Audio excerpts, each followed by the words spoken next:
राजस्थान के अंतर्गत हम विभिन्न प्रकार की जनजातियों के बारे में बातचीत करेंगे, जिसके अंतर्गत भील, मीणा और गरासिया ये आपके सिलेबस के अंतर्गत दिए गए हैं। और उसी कड़ी में सबसे पहले हम बात करेंगे भील जनजाति की, कि जो भील जनजाति है वो किस प्रकार से राजस्थान में किस क्षेत्र में रहते हुए किस प्रकार की सामाजिक आर्थिक क्रियाओं के साथ अपनी सभ्यता और संस्कृति को बचाए रखी है, किस प्रकार से उनका भोजन, उनके मकान, उनके वस्त्र, उनकी सामाजिक और सांस्कृतिक जो उनकी परंपराएं हैं, उन सभी चीजों के बारे में हम एक करके डिस्कस करेंगे। तो भील जनजाति का क्या परिचय है, उसको हम समझते हैं।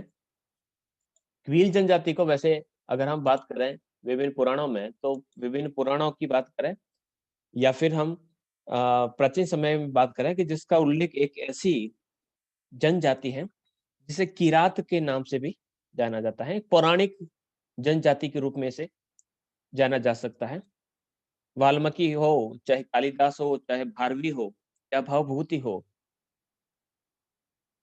इन्होंने अपने ग्रंथ रामायण, रघुवंश, उत्तर रामचंद्र चरित्र, इन सभी में इस जनजाति का उल्लेख किया है। कहा जाता है कि जो भील है वह प्राचीन समय में हिमालय की जो तलहटियां हैं या जो विंध्याचल पर्वत का जो जंगली क्षेत्र है वहां पर निवास करती थी। लेकिन आज केवल पश्चिमी विंध्याचल पर्वत जो मध्य प्रदेश में है और दक्षिणी अरावली का जो पहाड़ी क्षेत्र है, उनके दोनों ढलों पर ये निवास करते हैं। राजस्थान में इनका जो प्रतिशत है, लगभग कहा जाता है कि 10 लाख की संख्या में भील जनजाति राजस्थान के अंतर्गत पाई जाती है, जो लगभग 5% माना जाता है राजस्थान की कुल जनसंख्या का। और आदिम जातियों में बात करें तो लगभग ये 40% के आसपास भील जनजाति पाई जाती है। क्या स्थिति है या किस प्रकार से पाए जाते हैं? तो भील भारत की सबसे प्राचीन व मीणा जनजाति के बाद राजस्थान की दूसरी सबसे बड़ी जनजाति के रूप में पहचान रखती है राजस्थान के संदर्भ में। भील जनजाति एक योद्धा जनजाति के रूप में प्रसिद्ध है। कहा जाता है कि भील जो शब्द है उसका अर्थ ही तीर होता है। जो तीर कमान को धारण करता है वह भील या भील जनजाति के रूप में पहचान रखता है। भील जनजाति लगभग पूर्ण जो राजस्थान है उसमें भी पाई जाती है और मध्य प्रदेश में भी इसका बसावट देखा जाता है, लेकिन जो केंद्रीकरण है वह आपको विशेषकर दक्षिणी राजस्थान का उदयपुर, बांसवाड़ा, डूंगरपुर, बांसवाड़ा जिलों के अंतर्गत देखने को मिलेगा। इसके अलावा भी ये जोधपुर, सिरोही, पाली, कोटा, बाड़मेर जिलों में भी, झालावाड़ जिलों में भी देखने को मिलते हैं। भील जनजाति उदयपुर जिले में सर्वाधिक देखने को मिलती है। राजस्थान के अलावा जैसे कि कहा कि गुजरात, महाराष्ट्र, मध्य प्रदेश में भी यह जनजाति देखने को मिलती है। राजपूती राज्यों का जब उदय हुआ उससे पहले राजस्थान में मीणाओं, गुजरों और जाटों का शासन था। उसी प्रकार दक्षिणी राजस्थान का या जो हाड़ौती अंचल है वहां पर भीलों के कई छोटे छोटे से राज्य पाए जाते थे। अगर बात करें तो ये जो वनवासी होते हैं उनके लिए भील शब्द का प्रयोग हुआ है। और वनवासियों के अंतर्गत मुख्य रूप से वे वनवासी जो तीर कमान साथ में रखते थे उनके लिए बील या भील शब्द का प्रयोग हुआ। धनुष बाण से शिकार करके जो अपना जीवन यापन करते थे उन्हें भील कहा जाने लगा। और यही जो लोग हैं धीरे धीरे अपना वंश बढ़ाते रहे और एक विशेष जनजाति के रूप में जाने लगे। मेवाड़ और गोडवाड़ या बांगड़ का जो क्षेत्र है, वागड़ का प्रदेश जो है, उसमें भील, मीणा, दामोर, गरासिया जनजाति निवास करती है। इन सभी जनजातियों के लिए विद्वान, लेखक, पत्रकार भील शब्द का ही प्रयोग करते हैं। अब किस प्रकार से करते हैं? तो लोगों की सामान्य धारणा है कि उपयुक्त क्षेत्रों में केवल भील जाति का ही निवास है, लेकिन स्थिति क्या है? महाभारत काल में भीलों को निषाद के नाम से जाना जाता था। निषाद का उल्लेख हम महाभारत के अंतर्गत अच्छे तरीके से देख सकते हैं। कर्नल जेम्स टॉड ने भीलों को वनपुत्र की संज्ञा दी। रोने जैसा एक जो लेखक है उन्होंने अपनी किताब the wild tribes of India में भीलों का जो मूल स्थान है वो मारवाड़ बताया कि मारवाड़ जो क्षेत्र है में तो मूल निवास मारवाड़ क्षेत्र उनके द्वारा बताया गया। तो ये इतिहास है कि भील जनजाति किस प्रकार से विकसित होती है। उसी प्रकार से डॉक्टर डी.एन. मजूमदार, जो सोशियोलॉजी के बहुत बड़े लेखक माने जाते हैं, उन्होंने races and culture of India जो इनकी किताब है उसमें उन्होंने बताया कि ये जो जनजाति है निग्रिटो से मिलती जुलती प्रजाति है, निग्रिटो प्रजाति। नेक्स्ट, भीलों की उत्पत्ति के बारे में कई मत प्रचलित है। पहला मत तो यह है कि जो भील शब्द है द्रविड़ भाषा का शब्द है जो बील से बने है, ठीक है। तो इसका अर्थ होता है तीर कमान। जो जनजाति तीर कमान रखती है उसे भील कहा जाने लगा। सेकंड जो मत है वो कहता है कि ये भारत की सबसे प्राचीनतम जनजाति है जिसकी गणना राजवंशों में की जाती थी, जिसे विहिल राजवंश के नाम से जाना जाता था। और विहिल राजवंश की जो शासक जो था वो पहाड़ी इलाकों में था, और ज्यादातर आज भी देखे तो ये जनजातियां इन्हीं पहाड़ी क्षेत्रों में ही निवास करती हैं। इसी संदर्भ में एक कहावत कहा जाता है कि संसार में केवल 3.5 राजा ही प्रसिद्ध हुए। पहला राजा इंद्र, दूसरा राजा पहला इंद्र राजा, दूसरा राजा भील, या कह सकते हैं कि जो बींद दुल्ला आधा राजा, या इस प्रकार से कह सकते हैं कि भील दूसरा राजा है और बींद जो है वो आधा राजा। तो कहा जा सकता है कि इस कहावत का ये चरितार्थ है कि इस पूरे विश्व में या संसार में 3 ही राजा है, एक तो इंद्र राजा है, एक भील राजा है और एक बींद राजा। तो 3 राजाओं में से इसकी या 2.5 राजाओं के अंतर्गत, 3.5 राजाओं के अंतर्गत इसके अंतर्गत इसकी तुलना की जाती है। भील जनजाति के संदर्भ में कहा जाता है कि मेवाड़ी, भीली या वागड़ी भाषा का ये प्रयोग करते हैं। जी.एस. थॉमसन ने 1895 में भीली भाषा की व्याकरण की रचना की और उन्होंने बताया कि इस भाषा को गुजरात से संबंधित, यानी भीलों की जो भाषा है वो गुजराती भाषा से काफी मिलती जुलती है।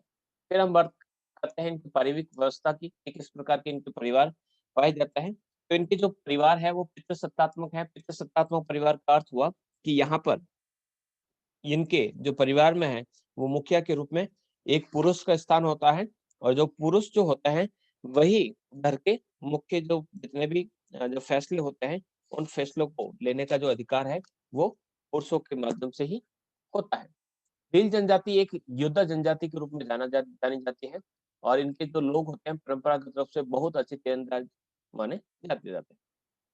टॉलबी ने भीलों को फ्लाइट कहा है, और फ्लाइट का अर्थ ही होता है तीरंदाज। जो तीरों या धनुष बाण रखता है उसे हम भील कहते हैं। मेवाड़ राज्य की जब स्थापना हुई तो मेवाड़ के महाराणाओं को भील जाति का निरंतर सहयोग मिलता रहा। इसकी कहानी हम महाराणा प्रताप से संदर्भ जो कह सकते हैं कि महाराणा प्रताप और अकबर का जब युद्ध चल रहे थे उस समय भील जनजाति ने ही महाराणा को काफी सहायता प्रदान की थी। तो भील की सेना में भील राणा और अन्य कई योद्धा थे। यही कारण थे कि भील जनजाति की सेवाओं के स्वरूप मेवाड़ के राज चिन्ह में एक और राजपूत और दूसरी ओर भीलू राणा अंकित है। कि मेवाड़ का जो राज चिन्ह है उसमें भी आप देख सकते हैं कि एक तरफ राजपूत है और दूसरी तरफ भीलू राणा अंकित है, यानी इतने काफी करीब थे मेवाड़ की। तो मेवाड़ के आसपास के क्षेत्रों में ही जो वागड़ प्रदेश है वहां पर ये जनजाति आज भी निवास करती है। और यही कारण है कि शासन काल का जो समय था उस समय मेवाड़ भील कोर का भी गठन किया गया था, और आज भी ये विद्यमान। बढ़ते हैं आगे, काफी लंबा चैप्टर है, कोशिश करेंगे इसको खत्म करने के लिए। भील जनजाति के प्रमुख मेले कौन कौन से हैं?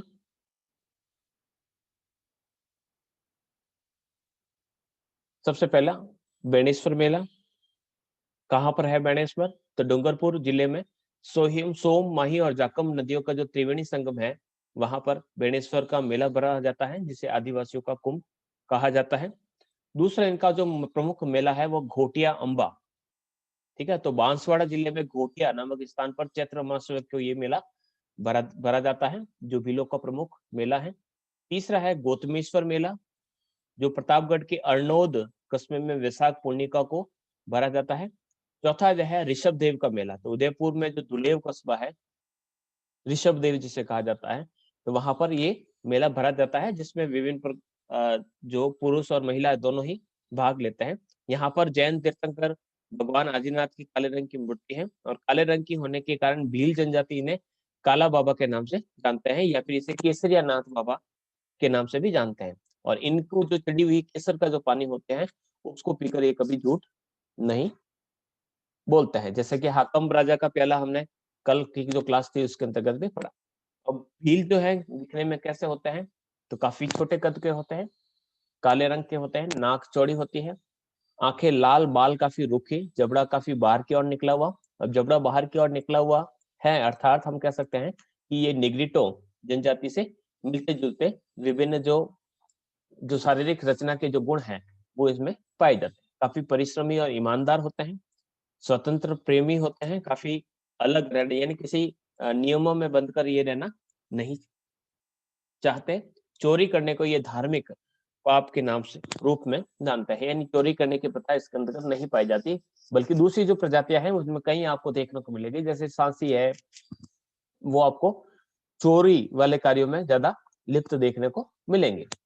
वेशभूषा की बात करें कि दिखने में किस प्रकार के या किस प्रकार के जो वस्त्र धारण करते हैं, तो पुरुष के जो वस्त्र हैं उनको इस प्रकार से देख सकते हैं। पुरुष सिर पर एक सफेद रंग का साफा पहनते हैं, उसे हम पोतिया के नाम से जानते हैं। दूसरा जो होता है फेंटा, तो सिर पर बांधे वाला लाल या पीला रंग का जो साफा या केसरी रंग का साफा होता है उसे हम फेंटा कहते हैं, और जो सफेद कलर का जो साफा है उसे ये पोतिया कहते हैं। इसी प्रकार से फालू, कमर में बांधे वाला जो अंगूछा जो होता है फालू, जो कमर पर बांध कर रख के घूमते हैं उसे वो फालू कहते हैं।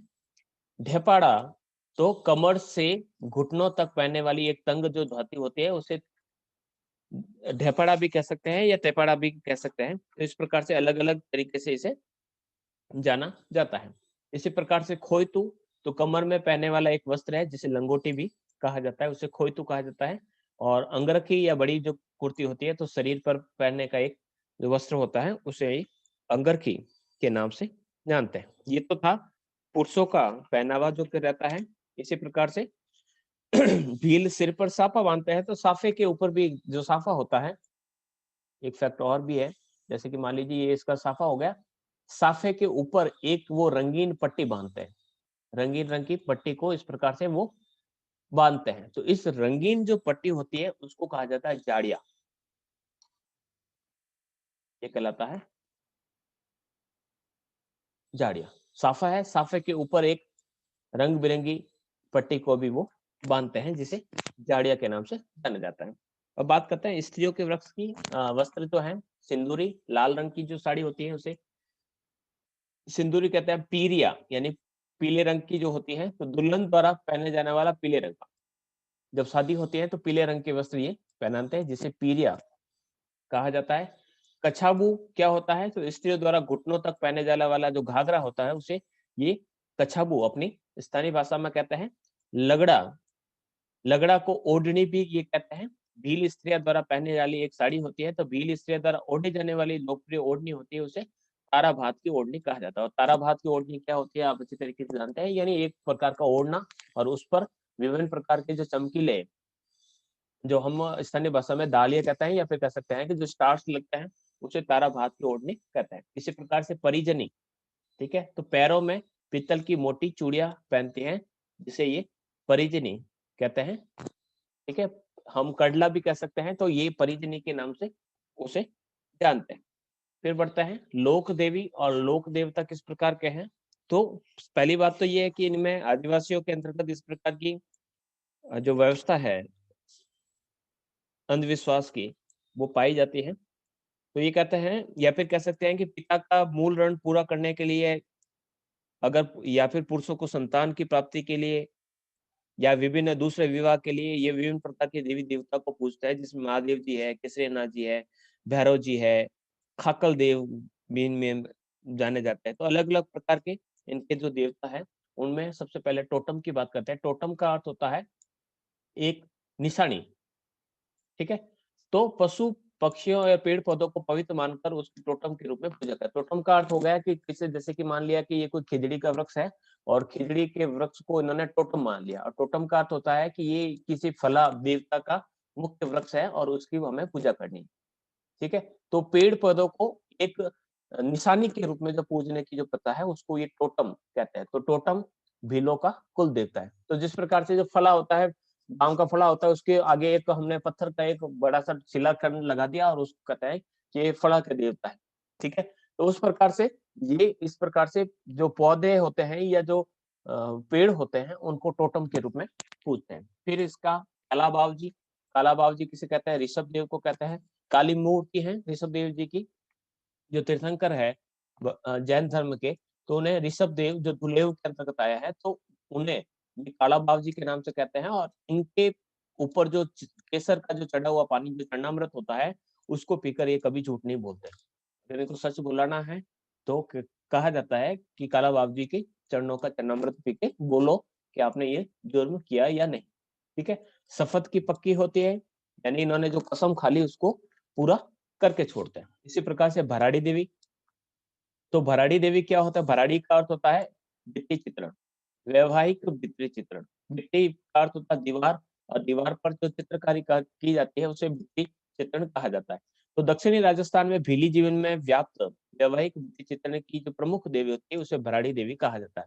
ठीक है, जिस घर में भील जाति की युवती का विवाह होता है, उस घर में जमाई द्वारा भराड़ी देवी का चित्र बनाया जाता है। इसमें हल्दी का रंग ज्यादा देखने को मिलता है, और इस प्रकार का जो प्रचलन है वो कुशलगढ़ क्षेत्र में देखने को मिलता है। शगुन की दृष्टि से भराड़ी देवी का मुंह पूर्व की दिशा के रूप में रखा जाता है। तो इस प्रकार से शादी ब्याह का कोई भी त्योहार हो तो मांगलिक कार्य जितने भी होते हैं, तो हम हमारे घरों की जो दीवारें होती है उसमें इस प्रकार का चित्रण करते हैं। मुझे नाम याद नहीं आ रहा है, उसको कहते हैं, तो बताएगा? दीवार पर लकड़ी के हाथ वगैरह बनाता है, क्या कहते हैं? माया। ठीक है, माया कहते हैं। ठीक है, तो वो इसी प्रकार से भराड़ी देवी की स्थापना वो करते हैं। फिर है विश्ववंती देवी, तो ये इनकी आराध्य देवी है। ठीक है, इनका संबंध झालावाड़ जिले से है, और वहां पर मनोर थाना दुर्ग जो है वहां पर भीलों की आराध्य देवी विश्ववंती देवी का मंदिर है। फिर है आमजा माता, तो केलवाड़ा जो है उदयपुर के अंतर्गत आया है, वहां पर का रिछड़े गांव है, वहां पर आमजा माता का मंदिर है। ये इनकी कुल देवी है, जिसकी पूजा एक भील भोपे के द्वारा या और एक ब्राह्मण पुजारी के द्वारा किया जाता है। यानी भोपा और ब्राह्मण पुजारी दोनों मिलकर आमजा माता की पूजा करते हैं, और ये आमजा माता कहाँ आया हुआ है? केलवाड़ा के अंतर्गत आया हुआ है। फिर कुछ गीत हैं जो इन जनजातियों के अंतर्गत प्रचलित है, जिसमें सबसे पहला है सुमोटियो। सुमोटियो क्या होता है? तो जो भीलनी होती है, यानी भील जो स्त्री होती है, वो अपने प्रदेश गए पति को संदेशा भेजने के लिए इस प्रकार का गीत गाती है। हमसीडो क्या होता है? इसको पुरुष और स्त्री दोनों मिलकर गाते हैं, और ये मेवाड़ के भीलों का या मेवाड़ के जो भील है उनका प्रमुख गीत माना जाता है। बढ़ते हैं आगे। कुछ लोक नृत्य भी इसमें प्रचलित हैं, जैसे कि हाथी मना। तो विवाह के का जो अवसर होता है, तो भील जनजाति के द्वारा घुटनों के बल बैठकर तलवार घुमाते हुए इस प्रकार का हाथी मना नाम का नृत्य का किया जाता है। गैर नृत्य, तो फागुन के माह में जब होली का समय होता है तो उस समय गैर नृत्य किया जाता है। नर्तक अपने हाथ में छड़ यानी जो लकड़ी के डंडे लेकर टकराते हुए गोल घेरे में इस प्रकार का नृत्य करते हैं, जो हमारे इस क्षेत्र में भी काफी प्रचलित है। फिर युद्ध नृत्य,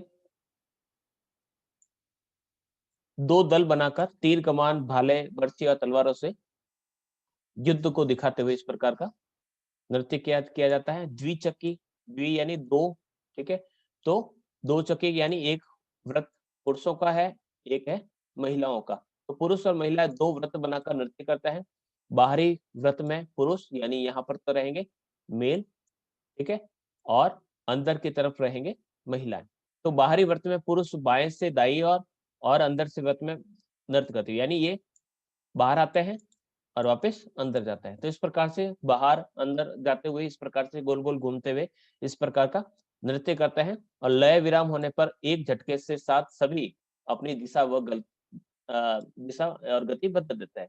यानी जब ढोल जो बजता है उसकी स्पीड के आधार पर कम या तेज चलने पर वो अपनी इस नृत्य की कला को प्रदर्शित करता है। इसी प्रकार से घूमरा क्या होता है? तो सागवाड़ा सिमलवाड़ा जो डूंगरपुर में है, कुशलगढ़, घाटोल, आनंदपुरी जो बांसवाड़ा में है, पीपलखूट जो प्रतापगढ़ में है, और उदयपुर का जो कोटड़ा और मामेर क्षेत्र है, तो वहां पर महिलाओं द्वारा ढोल व थाली के साथ आधा व्रत आधा व्रत बनाकर घूम घूम कर इस प्रकार का नृत्य किया जाता है। 2 दल बनाया जाता है, एक दल गाता है और दूसरा उसकी पुनरावृत्ति करके नाचता है, जिसे घूमरा कहा जाता है। गौरी नृत्य, यह भी आपके आसपास के क्षेत्र में प्रचलित है। तो इसे मेरु नाट्य के नाम से इसे प्रसिद्ध माना जाता है। सबसे प्राचीन लोक नाट्य है गौरी, ठीक है। कहा जाता है गौरी में शिव और भस्मासुर की कथा का वर्णन है। इस कथानक में शिव को केंद्र बनाकर प्रस्तुत किया जाता है। नृत्य राखी के दूसरे दिन से शुरू होता है और लगभग 40 दिन तक, सवा महीने तक ये गौरी नृत्य लगातार चलता रहता है। फिर कुछ लोक वाद्य हैं। लोक वाद्य के अंतर्गत जो ये बजाने के लिए काम में लेते हैं, तो रवाज, तो कमाइचा नाम का एक प्रकार का एक वाद्य होता है। इसे गज से न बजा कर अंगुली के नाखूनों से बजाया जाता है, ठीक है। जिस प्रकार से गिटार होता है, इस प्रकार से होता है। बाबूजी बाबूजी की जो लोक कथा है, गाने वाले जो नायक बीन होते हैं, इस प्रकार के वाद्य यंत्रों का प्रयोग करते हैं। ठुठा को तो घुटनों के बीच में दबाकर इस प्रकार के वाद्य यंत्र का प्रयोग दीपावली पर किया जाता है। डैरू आम की लकड़ी का बना होता है, कांसी की थाली बजाई जाती है और भील जाति के लोग बाएं हाथ में पकड़कर दाएं हाथ से लकड़ी की डंडी की सहायता से बजाते हैं। तो थाली नुमा कह सकते हैं कि ये यंत्र कहा जा सकता है, जिसमें एक थाली बजाने का काम। नड़ क्या होता है, तो भैरव का गुणगान करने के लिए भोपे से बनाया जाता है। कर्णा भीड़ नड़ का प्रसिद्ध वादक माना जाता है। सामाजिक सुधार की बात करें कि इसके अंदर कौन-कौन से सामाजिक सुधार चले रहे, तो संत मावजी गुरु गोविंद गिरी, तेजावत मोतीलाल, भोगीलाल पांड्या, माणिक्यलाल वर्मा, हरिदेव जोशी, गौरीशंकर उपाध्याय, सुरमल दास जी, ये काफी इनका योगदान रहा। इसमें से सबसे महत्वपूर्ण है भगत आंदोलन। भगत आंदोलन कहाँ चला गया था? डूंगरपुर बांसवाड़ा में भीमों को जो भीलों को संगठित कर उसमें सामाजिक क्रांति लाने का जो प्रयास गोविंद गिरी के द्वारा किया गया था, उसे हम भगत आंदोलन के नाम से जाना जाता है। गोविंद गिरी ने एक प्रकार की एक सभा का निर्माण किया था, जिसे संप सभा के नाम से जाना जाता है, और भीलों को मूलभूत अधिकारों को दिलाने के लिए इस प्रकार का प्रयास चला गया। मोतीलाल तेजावत द्वारा दूसरा जो आंदोलन चलाया गया, जिसे एक ही आंदोलन कहा जाता है, तो भीमों को संगठित करने के लिए भील क्षेत्र जो भोमट क्षेत्र है, वहां पर जो भील रहवासी क्षेत्र है, वहां पर इस प्रकार का आंदोलन चला गया था। इसी कारण इसको भोमट भील आंदोलन के भी नाम से जाना जाता है। इसी प्रकार से वनवासी सेवा संघ जो भूरेलाल भैया भोगीलाल पांड्या के द्वारा चला गया। शोध संस्थान जो है माणिक्यलाल आदिम शोध जाति शोध संस्थान जो है उदयपुर में इसी प्रकार से कार्यरत है। इसके अलावा और क्या-क्या विशेषता है, तो टापरा इनके घरों को कहा जाता है, और इनकी जो झोपड़ी होती है, इनको कूप भी कहा जाता है। बरामदे के बाहर एक जो साड़ या हाड़ जो होती है, उसे ये ढालिया कहते हैं। गमेती क्या होता है, जो इनका मुख्य होता है, उसे गमेती कहा जाता है, या पालवी या तदवी भी कहा जाता है। विधवा विवाह इनमें प्रचलन है, लेकिन छोटे भाई की विधवा को बड़ा भाई या छोटा भाई पत्नी नहीं बना सकता। डाम प्रथा, तो रोगों को मिटाने के लिए गर्म किसी लोहे के टुकड़े को गर्म करके शरीर पर दागने की जो प्रथा है, जिसे डाम कहा जाता है, तो डाम प्रथा इसमें प्रचलित है। आजीविका किससे चलती है? शिकार करते हैं, वन से विभिन्न वस्तुओं को एकत्रित करते हैं, और इस प्रकार से इनकी आजीविका चलती है। रणघोष, जिसे फायरे फायरे कहा जाता है। फायरे फायरे क्या है? इनका एक रणघोष है, यानी जैसे ही कोई समस्या आती है, तो इस प्रकार से ये सामूहिक रूप से ढोल बजाते हैं या किलकारी बांधते हैं, जिससे सारे के सारे जो भील होते हैं, वे एकत्रित होकर एक ही स्थान पर आ जाता है, क्योंकि उन्हें पता चल जाता है कि अभी कोई न कोई समस्या आ चुकी है। इसी प्रकार से चिमाता क्या है? तो जब ये पहाड़ी ढलान पर जो कृषि करते हैं, शिफ्टिंग एग्रीकल्चर, उसे ये चिमाता के नाम से जानते हैं। यहाँ पर जो चिमाता है, उसके साथ-साथ एक और वर्ड प्रचलित है, वो है वालरा। तो वालरा भी एक प्रकार से शिफ्टिंग एग्रीकल्चर का ही एक रूप है। पाल क्या होता है? तो गाँवों को पाल कहा जाता है, और फड़ा यानी एक परिवार, यानी बाँस जो होता है उसे फला कहा जाता है। कई फले मिलकर क्या बनाते हैं? पाल को बनाते हैं। जो पाल का मुखिया होता है उसे पाल भी कहा जाता है। फला क्या होता है? उसका मोहल्ला जो होता है उसे फड़ा कहा जाता है। खान-पान तो जिन क्षेत्रों में पाई जाती है वहां पर मक्का प्रमुख फसल है, तो मक्के पर आधारित जितने भी जो खाद्यान्न है वो उनके प्रमुख है। तो मक्के की रोटी और प्याज की सब्जी ये उपयोग में लाते हैं। महुआ के फूलों से बनी हुई शराब और ताड़ का रस, जिसे ये सोम रस कहते हैं, उसका प्रयोग ये शराब के रूप में करते हैं। ठीक है, तो महुआ जो होता है उसको भीलों का कल्प वृक्ष के भी नाम से जाना जाता है। भगत, ठीक है, जो धार्मिक संस्कार वाला जो भील होता है उसे इनके समाज में भगत कहा जाता है। हाथी वेंडो प्रथा, ये एक प्रकार की अनूठी प्रथा है जिसमें पवित्र वृक्ष पीपल, साल, सागवान, बांस को साक्षी मानकर वर वधु दुल्हे दुल्हन के रूप में जीवन शुरू करते हैं। तलाक की विशेष प्रथा है, और जिसको भी तलाक देना हो वो क्या करता है कि जाति के पंचों के सामने नई साड़ी के पल्लू में रुपया बांधकर उस साड़ी की चौड़ाई की तरफ से उसे फाड़कर पत्नी को पहना देता है, जिसे छेड़ा फाड़ना या तलाक के नाम से जाना जाता है। तो इस प्रकार की एक प्रथा इसके अंतर्गत, बिलों के अंतर्गत पाई जाती है। तो ये तो रहा इसका एक सामान्य साधन। वापस मैं थोड़ा सा रिपीट कर लेता हूँ। सबसे पहले हम क्षेत्र की बात करते हैं, तो इनका जो क्षेत्र है वो आपके राजस्थान के बांसवाड़ा, डूंगरपुर, उदयपुर और राजसमंद, चित्तौड़, भीलवाड़ा और जोधपुर, सिरोही जिलों के अंतर्गत पाया जाता है। अगर हम बात करें तो ये अरावली की नदी की जो घाटी है उसमें निवास करते हैं। ऊबड़-खाबड़ क्षेत्र होता है इसलिए खेती तो कर नहीं सकते, तो ज्यादातर इनका जो कार्य होता है तो वो शिकार करना होता है, लेकिन जहाँ कहीं पर भी ढालू भूमि पर थोड़ी बहुत जमीन मिल जाती है तो वह मक्का की फसल ये या अन्य जंगली अनाज उत्पन्न कर देते हैं। कई प्रकार से कह सकते हैं कि ये शिफ्टिंग एग्रीकल्चर करते हैं, जिसे ये वालरा कहता है। इसके अलावा इनके जो मकान होते हैं, मकानों की जो सामग्री होते हैं, वो मुख्य रूप से हमें पता है कि मकान उस जलवायु पर या उस जिस स्थल पर वो रहते हैं, उस पर निवास करते हैं, तो ज़्यादातर इनके मकान लकड़ी और मिट्टी के बने रहते हैं। पहाड़ी की ढालों पर बिखरे हुए संकीर्ण बस्तियाँ इनकी बनी रहती हैं। तो इस प्रकार के लकड़ियों को लाकर या खपरेल या पत्ते बिछाकर अपने टापरे बनाते हैं, ठीक है? 8-10 मकानों का जो समूह होता है जिसे परिवार या फिर कह सकते हैं कि एक बाँस कहते हैं, वो उसका फला कहलाता है और 4-5 बाँस या जो फले हैं, वो मिलकर पाल कहलाता है। पाल का मुखिया कौन होता है? वो पलावी के नाम से जाना जाता है। भोजन की बात करें, तो भोजन के अंतर्गत इनके मुख्य रूप से वन उत्पाद जितने भी हैं, वो इनके मुख्य भोजन के रूप में है। तो ये सब्ज़ी कम खाते हैं, सब्ज़ी के बजाय प्याज़, नमक, मिर्च, ठीक है? और विभिन्न प्रकार की दालों का सेवन करते हैं। लेकिन अभी वर्तमान की बात करें तो चाय पीने के काफ़ी शौकीन हैं, मांसाहारी जनजाति हैं, लेकिन गाय का मांस ये नहीं खाते हैं, भैंस का मांस ये खा लेते हैं, वो भी कभी-कभी समस्या आने पर। वस्त्र की बात हमने कहा कि जो लोगों में ज़्यादातर कह सकते हैं कि जो अ, वस्त्र कम ही पहनते हैं, तो विशेष जो अवसर होता है उसमें धोती, बख्तरी, सिर पर फेंटा, छापा वगैरह पहनते हैं। विभिन्न जो स्त्रियाँ हैं, वो विभिन्न प्रकार की ओढ़नी, घाघरा का प्रयोग करते हैं। इनके जो कपड़े होते हैं काफ़ी गहरे कलर के होते हैं, यानी पीले रंग के हो या विभिन्न प्रकार के कह सकते हैं अलग-अलग गहरे रंग के होते हैं। रंगीन चौड़ी पट्टियाँ बाँधते हैं साफे के ऊपर, उसे ये जाड़िया कहते हैं। बर्तन की बात करें तो ज़्यादातर तो ज़्यादा बर्तन इनके घर में होते नहीं हैं, ठीक है? एक ही बर्तन में ये बारी-बारी से सब्ज़ी लेकर खाना खा लेते हैं। इसके अलावा आर्थिक क्रियाओं के अंतर्गत बात करें तो ज़्यादातर इनका जो व्यवसाय है वो कृषि है, 86% लगभग कृषि कार्य में है, 10% ये मज़दूरी करते हैं, 4% जो भील होते हैं वन और शिकार पर निर्भर हैं या खाने खोजने में लगे रहते हैं। सामाजिक संगठन की बात करें तो गमेती या पालजी इनका ये मुख्य होता है। ये पैतृक पद होता है यानी पिता का पुत्र जो होगा वह पालजी या गमेती बनेगा।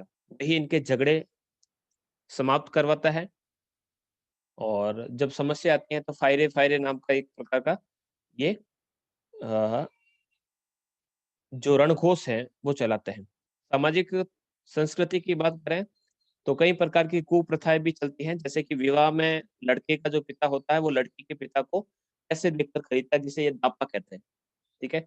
इसी प्रकार से जो किसी विवाहित स्त्री वो है किसी दूसरे विवाहित पुरुष के साथ चली जाती है तो इस प्रकार की जो नातरा प्रथा होते हैं जिसे ये गोलड कहते हैं। इसी प्रकार से अगर इस प्रकार की गोलड प्रथा हो जाती है तो उसे झगड़ा के नाम से जाना जाता है, यानी झगड़ा हो गया वो किसी दूसरे परिवार में चली गई। और जब झगड़ा हो जाता है तो जिस परिवार को वो छोड़कर जाती है तो उसे कुछ रकम उसे पशु के रूप में या नकदी के रूप में या अनाज के रूप में चुकानी पड़ती है। ठीक है? जिस परिवार की वो लड़की होती है, तो उसे ये मायस कहते हैं। तो इस प्रकार की अलग-अलग प्रकार की विशेषता है। नाचने-गाने के काफ़ी शौकीन होते हैं।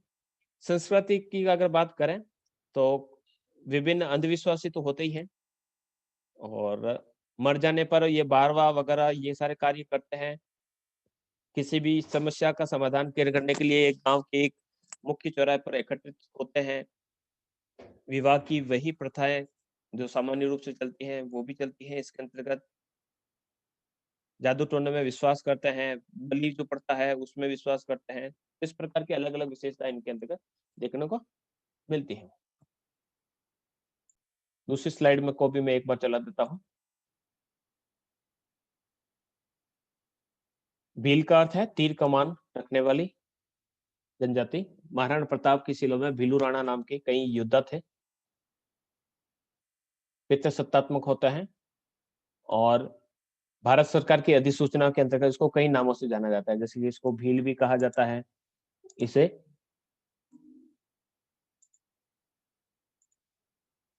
भील गरासिया, ढोली भील, डूंगरी भील, डूंगरी गरासिया, मेवासी भील, रावल भील, ताड़वी भील, भागलिया, भिलाला, पावरा, वसावा, वसावे, भील मीणा, ये अलग-अलग प्रकार से कह सकते हैं इनकी जातियों का उल्लेख है। निवास स्थान की बात करें तो ऊबड़-खाबड़ जो वनों से आच्छादित क्षेत्र है, जो पहाड़ी क्षेत्र है, वहाँ पर निवास करते हैं। वहाँ पर ये झोपड़ियाँ बनाए जाते हैं। झोपड़ियों के समूह को फला कहा जाता है और छोटे गाँव या मोहल्ले जो होते हैं, उन्हें फला और जब कई फले मिल जाते हैं, तो उससे पाल बनता है और पाल का जो प्रमुख होता है, उसे ये पला भी कहते हैं। घरों को ये कू कहते हैं, ठीक है? इनके घरों को टापरा भी कहा जाता है। वाड़ा क्या होता है? तो टेकरी पर मकान का एक छपरा होता है जिसके चारों तरफ खुली जगह में खेती या पशुपालन होता है, उसे वाड़ा कहा जाता है। पहाड़ियों पर रहने वाले भीलों को पाल भी कहा जाता है और जो मैदानी भागों में रहते हैं उसको बांगड़ी के नाम से जाना जाता है। वन में रहने के कारण इन्हें वनपुत्र कर्नल जेम्स टॉड ने कहा है। कई गोत्र होते हैं, विवाह संबंध गोत्र से बाहर नहीं होते हैं। इसमें मोरबंदिया विवाह, अपहरण विवाह काफ़ी प्रचलित है। देवर विवाह, विनिमय विवाह, सेवा विवाह, क्रय विवाह की प्रथाएँ प्रचलित हैं। कन्या का जो मूल्य वर पक्ष द्वारा दिया जाता है, उसे दापा कहा जाता है। नाता प्रथा प्रचलित है। फिर इसके भीलों में गाँवों का जो मुखिया होता है, उसे गमेती कहा जाता है। वो एक सरपंच की भूमिका में वहाँ पर होता है। झाड़-फूँक करने वाला भूपा कहलाता है। जो धार्मिक संस्कारी वाला व्यक्ति होता है, उसे भगत यानी जो ब्राह्मण व्यक्ति होता है, उसे भगत कहा जाता है। कुल देवता टोटम देव है। टोटम देव क्या है? किसी भी वृक्ष को अपने देवता के रूप में पहचान दिलाना। कुल देवता आमज माता, केलवड़ा माता, जो केलवड़ा राजसमंद में है, ठीक है? रणघोष शब्द फ़ायरे-फ़ायरे है। पांडा या पाडा शब्द से ये काफ़ी खुश होते हैं, लेकिन कांडी शब्द को अपने लिए गाली के समान मानते हैं। यानी कांडी शब्द यानी जो चोर होता है, उसे कांडी या फिर जिसकी नीति सही नहीं होती है, उसे कांडी तो वो अपने लिए इसको काफ़ी खराब मानते हैं। गोत्र अटक कहलाते हैं। गौरी जिसे राई नृत्य भी कहा जाता है, घूमर, गेर, द्विचकी, हाथीमना ये प्रमुख नृत्य हैं। इसके अलावा ये नेचा नृत्य भी करते हैं और लोक गीतों का भी प्रचलन रहता है। विशिष्ट प्रथा है जैसे हाथीवड़ो। हाथीवड़ो में क्या किया जाता है? किसी पेड़ के साथ या पेड़ के सामने फेरे लिया जाता है। भगोरिया उत्सव जिसमें एक मेला जिसमें भील जो होते हैं अपने जीवन साथी का चुनाव करते हैं। भराड़ी तो भित्ति चित्र का जो प्रयोग किया जाता है उसे भराड़ी कहते हैं। इसी प्रकार से नवई धान की पूजा जब नई फसल पककर आ जाती है तो उसकी पूजा करने के बाद ही उपयोग करते हैं। तो गाँव का बुजुर्ग मक्का, मूँग, भिंडी आदि दानों को मिलाकर पकाते हैं, उसे खिचड़ा कहते हैं। सबसे पहले नए धान की पूजा खलिहान की पूजा की जाती है, फिर प्रसाद के रूप में सबको खिचड़ा खिला दिया जाता है। तो इस प्रकार से अन्न को काफ़ी ये महत्व देते हैं। इसी प्रकार से क्षेत्रपाल यानी जिसे क्षेत्रपाल भी कहा जा सकता है, ये उस क्षेत्र का देवता यानी खेतों की रक्षा करने वाले देवता के रूप में उसकी पहचान होती है, तो वो काफ़ी मानते हैं। तो खेत की मेड़ पर एक ऊबड़-खाबड़ पत्थर रखकर उसको क्षेत्रपाल या चित्रपाल के रूप में उसकी पूजा करते हैं, सिंदूर लगाते हैं, पूजा करते हैं और मानते हैं कि ये जो क्षेत्रपाल है, वो उनकी खेत की रक्षा करते हैं और उसके सामने वो नारियल भी फोड़ते हैं। लोकगीत सुवोटिया तो भील स्त्री अपने पति के परदेश जाने पर इस प्रकार का गीत गाती है। हमसिडो यानी दोनों मिलकर जब इस प्रकार के गीत गाते हैं तो उसे हमसिडो कहते हैं। वेशभूषा की बात करें तो इस प्रकार की वेशभूषा आपको प्राय नजर आती है। तो भील पुरुष कमीज और तंग धोती, ये थेपाड़ो कहता है। सिर पर एक फेंटा या सफेद जो होता है तो उसे पोतिया कहते हैं, ठीक है। इसी प्रकार से घाघरा, लुंगड़ी जो छोटी साड़ी होती है, चोली इसमें शामिल है। लंगोटी खोइतू कहलाती है। साधारण धोती को फालू कहते हैं। सिंदरू जो गहरे रंग की जो साड़ी होती है भीलों की, उसे सिंदरू कहा जाती है। और पीले रंग की जो साड़ी होती है उसे पीढ़िया, जैसे कि इस चित्र के अंतर्गत आप देख सकते हैं। काले रंग का जो घाघरा होता है उसे कछावू कहा जाता करते हैं। पीतल, चांदी और एल्यूमिनियम के आभूषण ये पहनती है। और गोदने गोदाने की प्रथा यानी टैटू बनाने की प्रथा इसमें काफी प्रचलित है। मेले, बेणेश्वर का मेला जिसे आदिवासियों का कुंभ कहा जाता है, माघ पूर्णिमा को ये भरा जाता है। सोमवाही जाकम पर घोटिया अम्बा, बांसवाड़े के घोटिया अम्बा क्षेत्र में, गौतमेश्वर, प्रतापगढ़ का अर्नोद क्षेत्र, ऋषभदेव जो आपके धुलेव में आदिनाथ का जो चित्र है वहां पर, तो यहाँ पर ये बढ़ चढ़कर भाग लेते हैं। और केसरिया बाबा के चढ़ी हुई केसर का पानी पीकर कभी झूठ नहीं बोलते। आर्थिक जीवन की बात करते हैं, दूध कुम्भकर प्रकार के होते हैं। ढलानों पर जो खेती करते हैं उसे चिमाता कहते हैं। और मैदानी भागों में जो खेती करते हैं उसे वालरा या दजिया के नाम से जाना जाता है। तो वन उत्पाद एकत्रित करना और पशुपालन इनका व्यवसाय है। कहीं कहीं मछलियां भी पकड़ी जाती हैं। तीर कमान, गोफन और जाल की सहायता से ये शिकार करते हैं। तो इस प्रकार से दोनों ही स्लाइड्स को आप देखकर पूरा का पूरा क्लियर हो चुका होगा। तो ये था आपके भील और भील से संबंधित विभिन्न प्रकार के तथ्य।